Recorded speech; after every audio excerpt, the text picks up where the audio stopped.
Hello, I'm Dango Rose. Welcome to the Mountaineer Podcast, where everybody's listening. The Mountaineer brings you the latest news of the peak-to-peak region, in print, online, through our podcast, social media, and special publications. Now, listen in to the latest news of the area with our local journalists.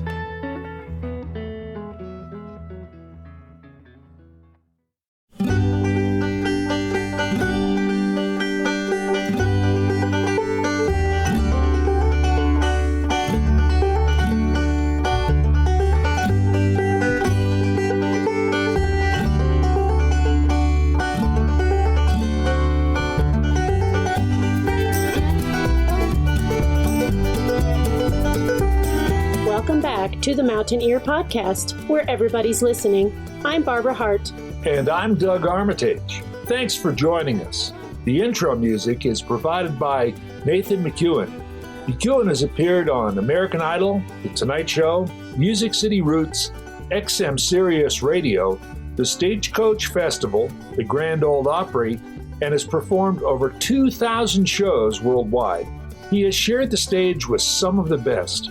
In his latest intimate small concert at the United Center in Idaho Springs, he added colorful stories and memories of his years on the road.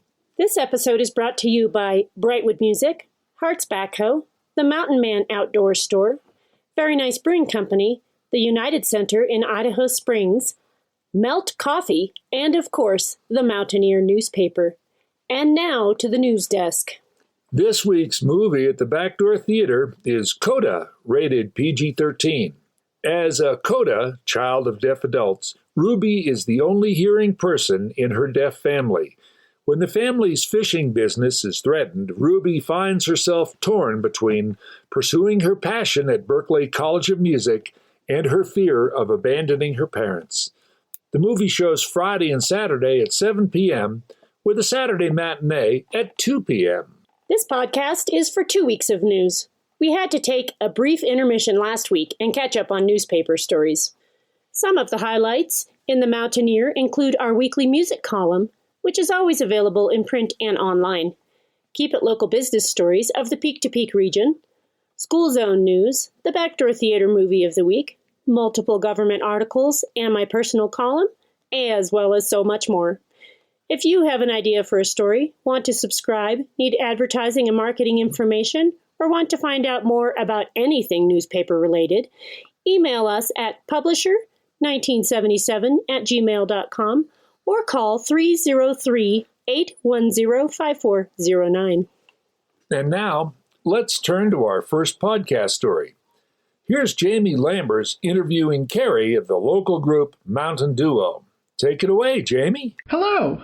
My name is Jamie Lammers, and this is my interview with Carrie of the local band Mountain Duo. My name is Carrie, and I play rhythm guitar in Mountain Duo. How long has Mountain Duo been a thing? We've been together for 3 years now. I hear you guys are performing in the Peak-to-Peak area very soon. Yes, we are playing Very Nice Brewing on Sunday, April 17th at 4 p.m. How did you guys start 3 years ago? How did this all begin? Well, Ethan, the lead guitar player, and myself were looking around for bands to play in here in the Loveland, Fort Collins area, and we found each other and then started playing together and then just decided to go as a duo because a duo can fit into all these small breweries and restaurants and things. What would you say are some of your primary influences in regards to inspirations or specific genres that you took influence from?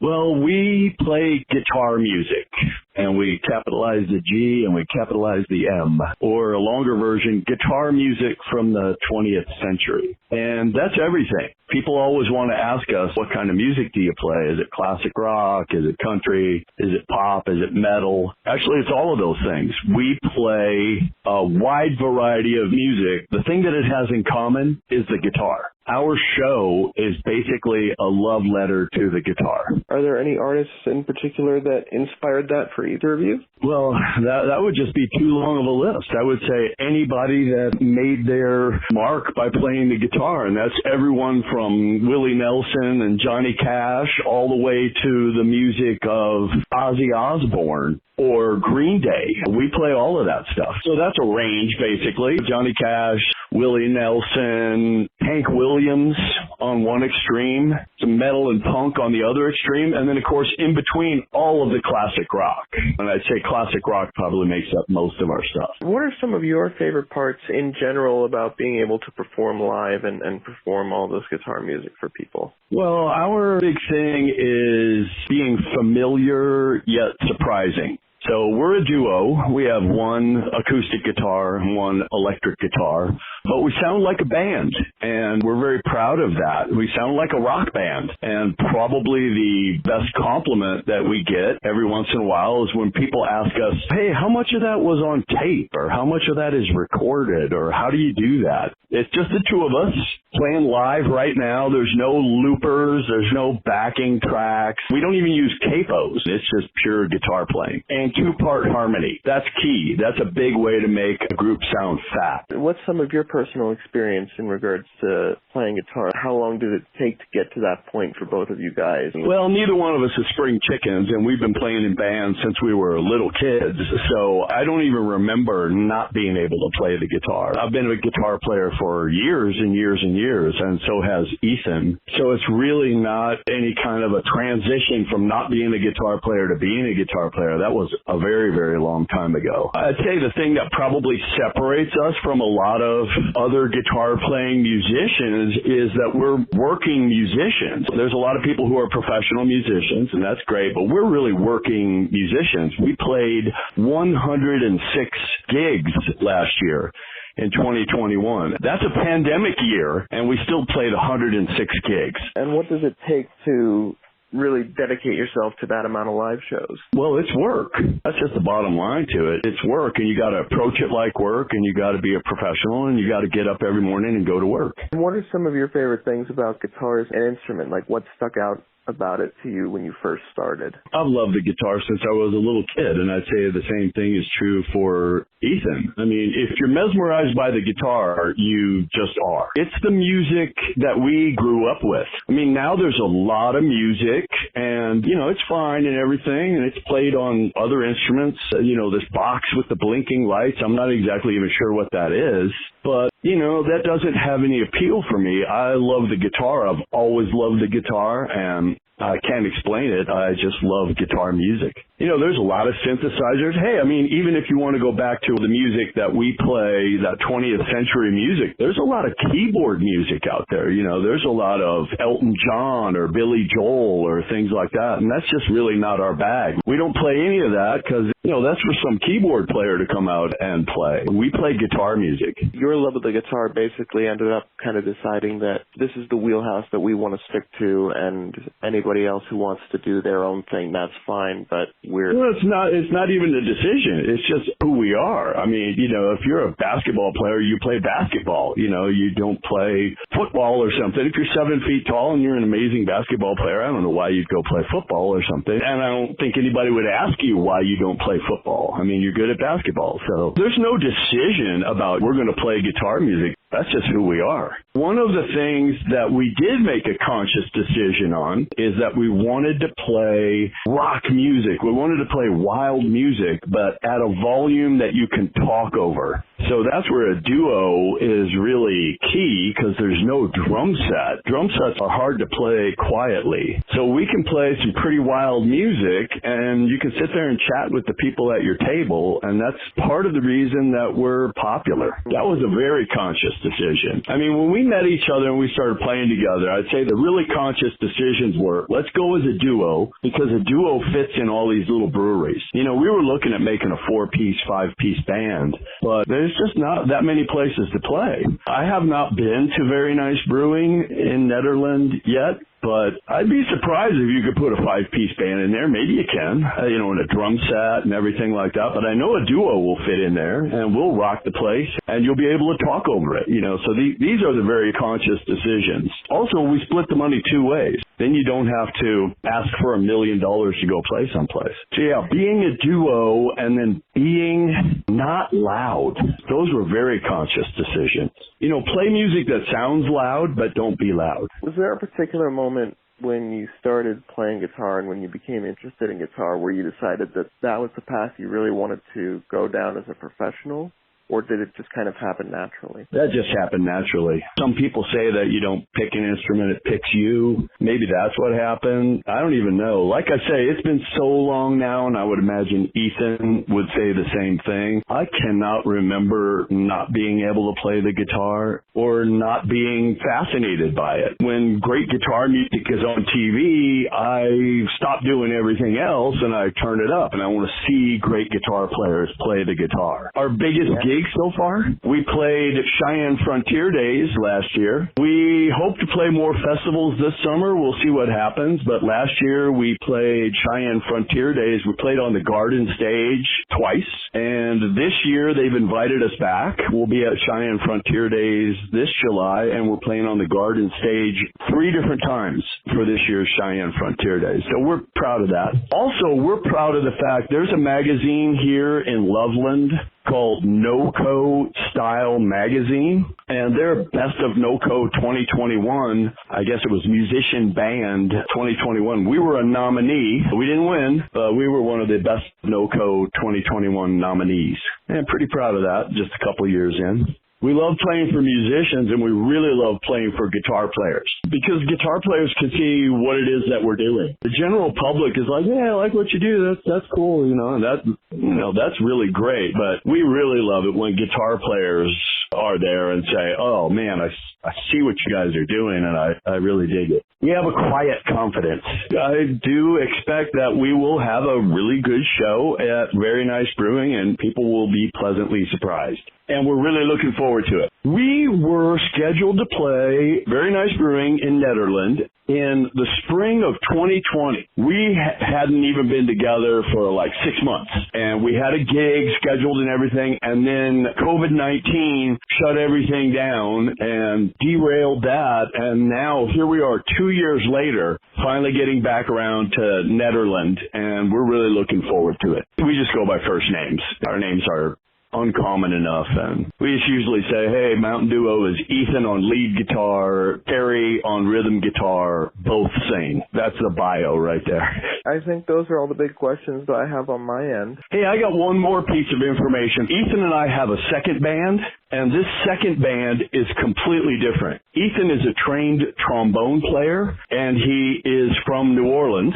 Matter of fact, he had just moved up here from New Orleans when I met him at the end of 2018, and he had a band in New Orleans called the Bourbon Brass Band, and we put that band back together, and we just played some Mardi Gras gigs here recently. I'm on the bass drum. Ethan plays trombone. We've got a dude named Chris who plays the tuba, and a guy named Michael who plays the snare drum. And that 4-piece band is something else that we're proud of. And meanwhile, it has no guitars in it. So if you're interested, we're on Facebook at Bourbon Brass Band. And it's a pretty hot act. And it's kind of, for me, it's just kind of a interesting, crazy, different kind of music. But Ethan is as much a trombone player as he is a guitar player. And he's a very powerful trombone player. The thing that I love about it is up here in NoCo, in the Loveland, Fort Collins area, there's a lot of people that have a second band, but they play the exact same instrument in that other band. So we have this guitar band that's just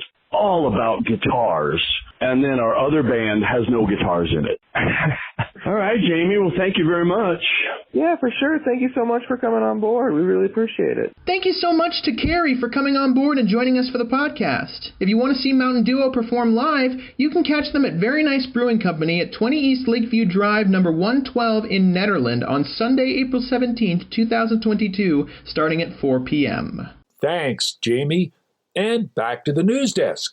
Visit Brightwood Music in Nederland for a custom setup of your stringed and fretted instruments. They also offer lessons for all ages and abilities. Brightwood Music is family-owned and operated and has been a Netherlands staple for your string music needs for over a decade.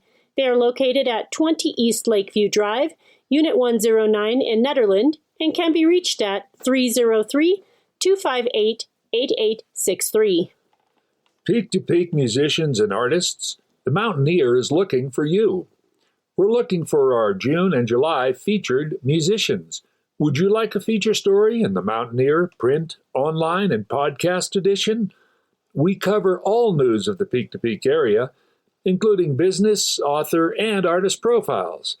Right now, these are all completed through email, phone calls, and an occasional in-person interview with our journalists.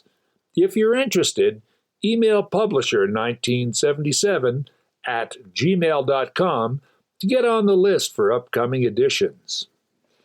Did you know the Mountaineer has a free 100-day trial to the online and print version? You can check it out on the website at www.themountaineer.com and click on subscribe. You can pick up the latest edition on stands, which has a free coupon inside it, or you can email publisher1977@gmail.com to sign up. For our next story today, Christopher Kelly interviews Darren Jones, owner and brewer at Melt Coffee in Rollinsville. Take it away, Chris. I'm Christopher Kelly, and I met with Darren Jones, the main brewer, barista, owner, and operator of Melt Coffee. Melt Coffee is a micro-roastery and espresso bar nestled inside of Howlin' Wind Brewery on 51 Main Street in Rollinsville. Darren spoke with me about where he found the inspiration to start his business and how he learned to appreciate the engineering of brewing a great cup of coffee. Let's get into it. All right, so let's start a little bit with your background, where you grew up, what you were doing before the Melt Coffee. Sure, yeah. Well, I grew up in South Louisiana, and I didn't drink coffee when I lived there, really. It took going to Costa Rica, actually, before I started drinking coffee. I bet.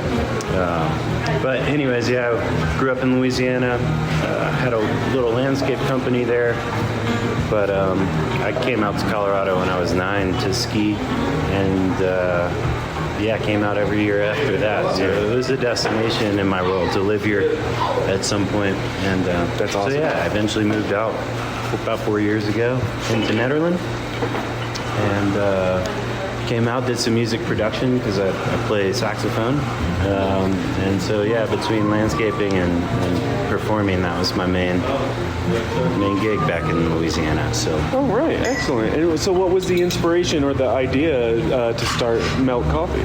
I fell in love with coffee in Costa Rica. Yeah, it was a local commodity. It was like eating fresh strawberries. Mm-hmm.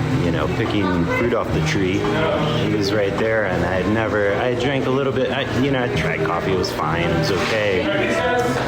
Bye. So I tried coffee and didn't really like it. It was kind of gross. But in Costa Rica, when I tried coffee, it's like, the people who were brewing it really understood what they were doing, and they would roast coffee really light. And I think a lot of people in the States are really used to dark roast coffee, which has a pretty generic flavor. Yep. And when I was there, the coffee tasted like jasmine flowers, strawberries, and white tea. Yeah. And I was like, whoa, this is a lot easier to drink. I don't need to put milk in it. The difficult part in turning people in the States off of dark roast coffee is that the flavor of those lighter roasts don't linger as long. Mm-hmm. And they don't show up as well in milky cream situations. So it's definitely for the black coffee drinker. Right. Which most people don't want to drink black coffee because it doesn't taste very good. So there's a complex there. It's like a paradox. How do you drink black coffee if it doesn't taste good without milk? So but those lighter roasts get more aromatics. You taste, even though it doesn't linger like you said, but you taste a lot more in that first gulp than you would in the dark darker roast. Sure. Yeah. And so, was it the coffee? Like, was it the actual ingestion of the coffee, or like the whole process, the whole craft of making a cup of coffee? It was beyond making the coffee. When you go to an origin country where coffee's grown, then you see the whole process. It's like seeing behind the scenes how they made, Star Wars. And you see, you remember the scenes from the movie, but then you see how they made the scenes from the movie, and it's even more mind-blowing, kind of. So I think that was part of it. My dad is an engineer, so I see things come apart and put back together. Ah, that's excellent. And so when I see the whole system, a light bulb goes off in my brain going, wow, it comes out of the ground, somebody's working to cultivate the plants, they pick it, they process it. They've got this whole world of coffee and just processing it. Yeah. So, there's all these different parts of it, and I think I saw them come apart, put back together, and I wanted to be a part of it. So, I'm a nerd. That's excellent because it shows a deeper appreciation. I mean, to start out in Costa Rica, like you said, like picking strawberries, just fresh right there. You have a deeper appreciation right from the get-go, and then you're seeing the entire process. And like you said, from an engineering standpoint, so all of that combined creates something very special for the customer. And, you can tell when someone is nerdy behind something. It's a different atmosphere. I just actually came from Boogie Records, and and that's the same thing. You get all nerdy about the music. Right. Or we're sitting next to Zach here in the brewery, and the brewery also has that same mentality of deep dives into whatever it is. I did it with music, and went to college for music and all that. They were deep dives into total absorption, information overload, spaces, and by doing that, I think you really expand, your understanding, and then I've expanded my involvement into serving coffee, which I never did. Just roasted coffee, so now I serve coffee. It's a trip. It's very interesting to see. I have a respect for baristas, for professional baristas, now that I am one. But it's way harder I'd say it's way harder or more difficult to nail down the roasting coffee than brewing it. Yeah, and it's certainly a craft. I mean, I heard you yesterday. You were talking about some different tea infusions that you were working with and planning for in the future and stuff like that. And that's that takes an actual knowledge of the process to be able to break it down and look at it and see, okay, I see, I can add something here, I can take away something here and create something special for my customers. Right, and the customers part of it is interesting too, because I didn't spend a lot of time as a non-coffee drinker in a coffee shop. Mm-hmm. My partner did. She was a lot of the catalyst for this whole scenario to happen. She was dragging me to coffee shops, and I would reluctantly try espresso drinks. Because I was like, well, if this is the most distilled down version of coffee that I can get, then that's what I'll try wherever I go. Yeah. And then just decided if she wanted to stop at a coffee shop for a cappuccino or whatever, that I would try the espresso. And I was healthily rewarded with some incredible experiences. I never bought the pastries. I never did the other things in the coffee shop. It was very simple. I go to the coffee shop, I order an espresso. I drink it, and I'm like, that was disgusting.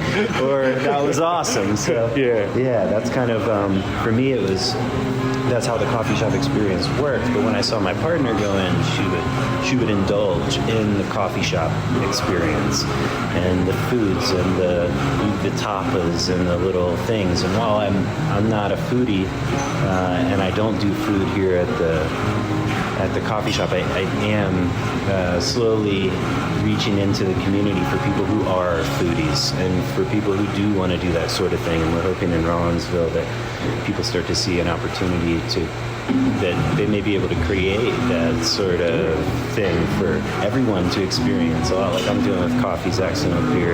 Yeah. And we hope the food comes into town soon. It's too much for me to handle to do all that. To do that all on your own. And about burritos. That's about as far far as it's going to go. So are you in a one-man operation, or you got a couple? At the moment. We'll see if I can manage that through the summer. As crowds get bigger and our visitors come through, in larger groups. I'm already starting to see some of the families come in, and I'm making hot chocolates for the kids. And serving pastries and doing all the things for these bigger groups of commuters. So we'll see what happens this summer. If I can keep up, if not, that'll be a best case scenario. So. When did you first open here? It was the 31st of December. Oh wow! Last year, so right at the beginning of 2022. Oh wow! Excellent. So, okay, very cool. Like,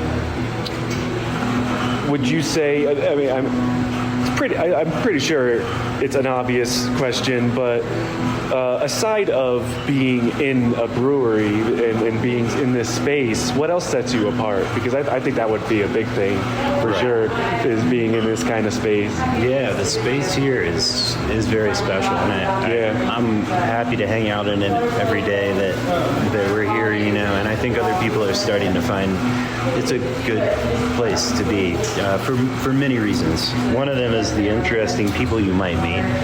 But the other side of it is that there's a workspace here that's available for people to use, and gently use, but we're pretty accommodating. If you don't mind dogs and kids and other things that may trickle in, you might have the room to yourself, and if you do, it's a pretty special place to be. Absolutely. But I mean, what sets me apart is how little I am. Honestly, I don't distribute the coffee yet, much like Zach doesn't distribute his beer. This is the only place you can get it at the moment. And I am looking into roasting more coffee and branding bags and distributing to local places, seeing if, maybe some of the restaurants in Ned may want to carry the coffee, or the co-op, obviously, in Nederland. I imagine being friends with them, they would be happy to carry it. Oh, yeah. As long as I get my things together. So I'm kind of working on branding and that sort of aspect of the business. So in the meantime, you got to come to me. Yeah. Eventually I'll come to you and be informed. But, excellent. So it sounds like you've got the next steps already planned out. Exactly. We'll the first step is doing chai tea. I'm going to do my own chai tea for the chai lattes. The next step will be cold brew and iced coffees, and then we'll work on posting bags. Ideally, start of April, I'll have bags here at the shop that people can take home with them. So awesome, excellent. And so, what's your favorite part of what you do? It's constantly being humbled. I think that was a big part of music. It's improvisation, and improvisation only works by doing it kind of wrong. Wrong, if you will. Just trying something. And you try and you try and you fail and you fall on your face and you throw beans away and you get really disappointed and you read more and you learn more and you try other things. Try to limit the variables that you're changing. Try to become more scientific with it if you need more consistency, and so the same thing with music. It was started out as just fumbling around, and then you find patterns in the music. It's just math in the end. Same thing with this. It's a lot of thermodynamics, physics principles are at play. How involved with that you want to be comes with experience. So the more you experience, then the kind of deeper you can go with it, and the more you might be able to coax out of a song or a cup of coffee. You're definitely not the only person I've talked to equate like the musician process with kind of the brewery process. Right. And same thing for them. They're so similar. You're going to try something, and it's like, see how this goes. All right, it tastes all right. Let's see how it sells. And it's like, well, that one wasn't a hit. Pull it. Yep. Taste a lot, and constantly take notes. And it definitely seems like the kind of environment that fosters that creativity. You've got even though you're a one-man operation here, right across the way, you've got other people in sort of the same creative field to help push you when you, like you say, you just threw a bunch of beans away and you're really aggravated. Right. There's at least people here to be like, it's all right, man, like it happens to the best of us. And Zach doesn't know much about roasting, much like I don't know much about brewing, but we still throw ideas back and forth. Yeah, it's pretty easy to rap about a process versus anything in particular. And the process is very similar when it comes to experimenting with craft creations of any kind, including the little boutique next door, Dusty Rose. Those guys are experimenting with techniques and they're trying out new things. Melissa, Zach's partner, makes hats, and my partner makes jewelry, and they're all part of that improvising creative process. It's kind of what's going on here, it seems, on maybe sub-levels or deeper levels. Well, that's awesome. Is there anything else that you'd like to mention? Maybe about your music, too, what you got going on with that lately? I play in a few bands, two of them most notably, one of them out of Netherlands called the Al Capones, one word Al Capones. They're a ska, reggae, and Jamaican jazz group, and we're super high energy with horns and vocals. It's really fun. You can see us around town or down the hill. Oh, that's excellent. And I also play with a rockin' kind of soul groove and blues-based group down in Boulder called the Hoodoos, like Whodunit. Yeah. And those guys are great, too. We play a good bit in Lafayette, Longmont, Granby, Fort Collins, south to Denver, and kind of along the Front Range. I'd like to thank Darren Jones for sharing his story with us. Be sure to visit Melt Coffee right inside Howlin' Wind Brewery on 51 Main Street in Rollinsville for a coffee, espresso, or tea and enjoy a truly relaxing and creatively inspiring environment. Melt Coffee is open Monday, Thursday, and Friday from 7 a.m. to 3 p.m. and on Saturday and Sunday from 8 a.m. to 6 p.m. Thanks, Chris. Here are a few final reminders. Did you know Hardt's Backhoe Service is your family-owned and locally operated excavating company working in the Peak-to-Peak region? They can take care of all your excavating needs, including septic installation, digging your new foundation, rock walls, construction demolition, and so much more. Now scheduling fall and summer projects. You can reach them at 303-589-9354. And in other news, the Gilpin County Commissioners ratified a resolution suspending new applications for short-term rentals during a regular meeting on April 5th, 2022. The resolution imposed a 90-day suspension on the submission, acceptance, processing, and approval for the operation of short-term rental businesses. Be sure to read the entire article by John Scarf in the April 7th edition. For our final story, Jamie Lammers talks to Steph Paynes of Led Zeppelin. Here's Jamie. Hello, my name is Jamie Lammers, and this is my interview with Steph Paynes of the band Led Zeppelin. My name is Steph Paynes, and I am the founder and guitar player of the group Led Zeppelin. I hear you guys are performing at the Caribou Room very soon. We are. We love the Caribou Room. It's very high up, but we love it. There. Have you guys performed there before? Oh, yeah, a couple of times. One of the previous times was super memorable because it's probably the sickest I ever got on tour was at the Caribou Room because I got struck with altitude disease, as it were, and wow, it was pretty nasty. You know how that is. You never know when it's going to strike, but it was a great gig nonetheless. It really hit me after the gig, luckily, more than before. But yeah, we love Colorado, and we've been playing in Colorado for many, many years, so we have a nice following there and a nice group of friends. So you guys are a Led Zeppelin tribute band. Well, I hate to put it that way because I sort of always shirk from the name tribute, as it were, because I feel that's not really what we do. When I think of tribute bands, I think of bands that sort of impersonate other bands. You know what I mean? Like they dress up like the band. They try to fool the audience into thinking that they might actually be the other band. band, which is not something we engage in. A, we're women and couldn't be the other band, but also the nature of what we do is to basically take the music of Led Zeppelin and deliver it true to form in the same arrangements and many of the same notes, etc., and sounds, but it filters through the four of us as musicians. So very much in the way that a classical musician will take a symphony or, a concerto piece and play it, interpret it. That's how I like to think of what we do with Led Zeppelin's music. How did the idea to do that come to be? How did the idea to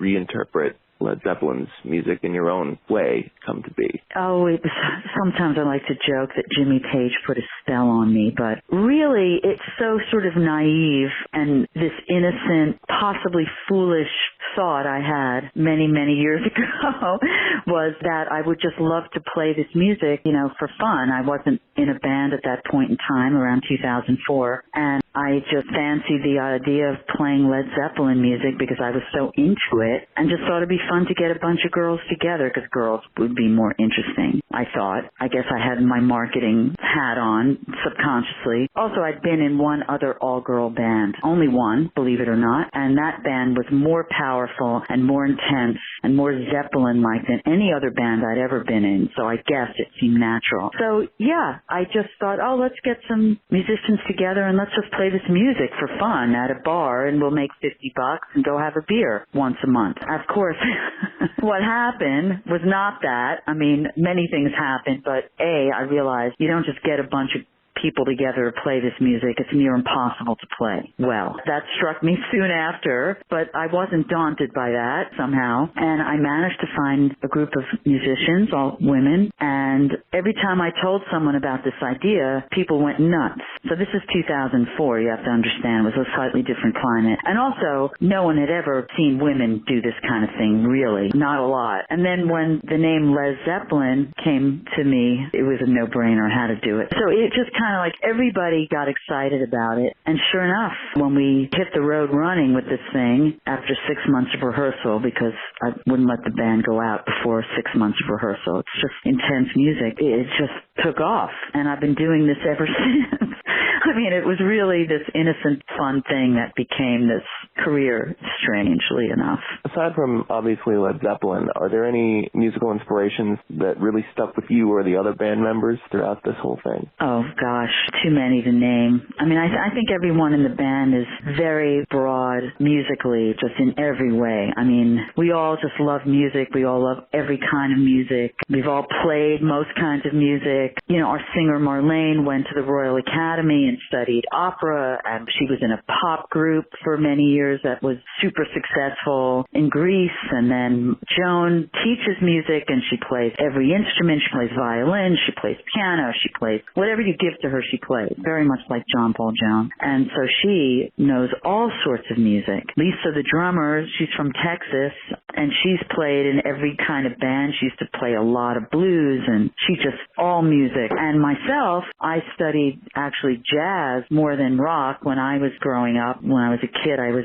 taken with jazz for some reason, and that was my main thing, and played in stage bands and jazz bands and did all that kind of stuff. And then every sort of thing after, from pop to heavy rock to all sorts of things, sessions, whatever. So, I mean, I think that everyone in the band is very open musically, which is partially why I think this band is so good. It's not a normal, quote-unquote, tribute band. These are really sophisticated musicians playing this music with a lot of passion. So it's a good combination all around. Very much like Led Zeppelin. What can I tell you? Those guys were incredibly immersed in all sorts of music. In regards to reinterpreting the music, do you take it and put your own spin on it? Do you try and make it as close as you can to the originals? How do you take the music of Led Zeppelin and make it something that you love to perform? Yeah, I think that kind of might be what sets us apart in some ways. I mean, let me explain it this way. The basic rule is this. When we're learning like a new song to perform, we basically go to the recording sometimes we decide to go to the live recording instead because we are 4 people. We've made 3 albums, but we primarily play live. You know, that's the thing. And when you play Led Zeppelin live, there's only so much you can do with 4 people, very much like what they did because their records are so layered, especially guitar parts and stuff. I mean, you just can't duplicate that with 4 people. You can go get 6 or 7 people and try to do that, but that's not what we are interested in. But what we'll do is we'll learn the song as it is, and then as we play it and as we play it live, I think there comes a point where decisions are made. First of all, it gets sifted through the kind of musicians that we are. And even though, for example, after all these years, I sound a lot like Jimmy Page. I mean, I just have his whole zeitgeist down. I know his sound. I know what kind of riffs he would play because I've just been so in his head for so long that there's a lot of natural paginess about my playing. But at the same time, I am not him. And I can try to play as close as possible to how he plays. I could study it forever, and I'm still not going to be him because I'm just me. And I know that. And that doesn't bother me, of course. That's the reality of it. So in some sense, the closer you actually try to get, the further away you're kind of going to sound. It's kind of a paradox. But there will come a point where, let's say, the extensive soloing in a song like Since I've Been Loving You or something, where live the band will take it out. Sometimes can take it out much longer than the record, and the soloing builds and is in the moment. I very much believe in that. So this band will improvise as opposed to like learning the improvised solo. I think nobody in the group can really get her head around that. It just seems like beside the point. If you're going to learn the entire improvisation, there's no improvisation, and hence it's going to be awfully hard to get that excitement and that passion that can only be gotten from playing in the moment. And I think that that's a very important element of what they did live, which is why they were so great. You can also bomb, but we accept that challenge. And believe me, we've also bombed in that moment, but that's okay. I feel like that's the essence of what they did, and that is what we do. And then that's what makes our performances exciting, both for us and for the audience. And yet, it's in the tenor. It's not like I'm playing a Jimi Hendrix sounding solo over Since I've Been Loving You or something. I'm soloing from that place. So it sounds like Led Zeppelin, even though we are playing like ourselves. After all these years, what do you think is your favorite part about being able to perform live? Well, I mean, I think just being on stage and being in that kind of moment where the band is playing together. I mean, when you're huddling in the middle of the stage, the bass player and the guitar player around the drummer, and you guys are throwing licks at each other and riffs and feeling the moment out, and the singer's following along, and that kind of chemistry, that kind of excitement is happening on stage, and the audience is picking up on that. There's nothing like that. That's where it really happens. I feel very, very blessed to have the kind of band that can do that, to have the musicianship and the desire to really get into it at that level, which is why, again, this is not imitative. This is not like some sort of tribute band that's playing the songs and, wow, we sound just like them. I mean, this is what they had. This is what we want. That's why I started the band. What I want is a band like that. I don't want to, like, be them. I want a band like that. And that we play their music makes it possible to play in that way. So I guess you can look at it that way. But that is so exciting when you have that on stage with other musicians and you have an audience that wants to hear it. It's the perfect storm, and it's really addictive.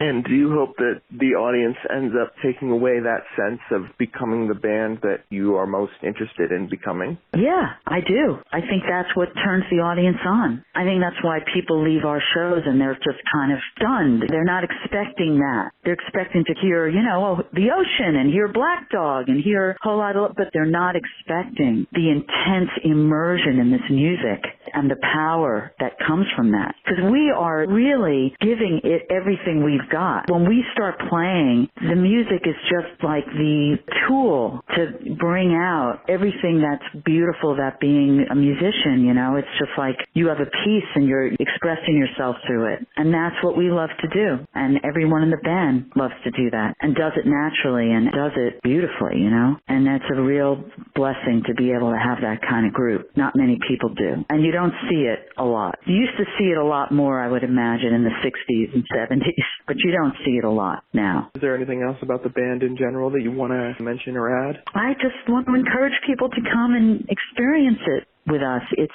great. I promise it won't be what you think it is. And, I think it will surprise people and make them happy because I think they're going to get a lot more than they bargained for. So I always like to throw that gauntlet. I think those are all the big questions that I have on my end. Cool. I want to thank you so much for coming on board and joining us. This was really awesome. Oh, it's a pleasure. And thanks for being interested in the group and hope you can come see us.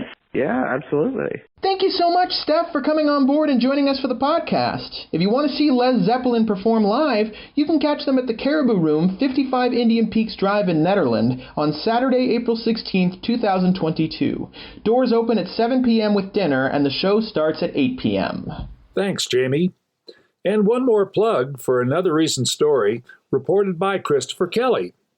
In the April 7th issue of The Mountaineer is an article titled Next Steps for Parking Solutions in Nederland. The article also has a personal interview with Miranda Fisher. Read about it in the latest edition or online at themountaineer.com. Pick up this week's edition of The Mountaineer in print in multiple locations across the Peak to Peak, including Western Boulder County, Gilpin County, and Western Jefferson County. And that's all for this week's episode of The Mountaineer Podcast. All editions of the Mountaineer Podcast, print newspaper, and the latest news are always available on our website at www.themountaineer.com. Thanks, everyone, for a great podcast. I'm Doug Armitage. And I'm Barbara Hardt. Until next time, thanks for listening.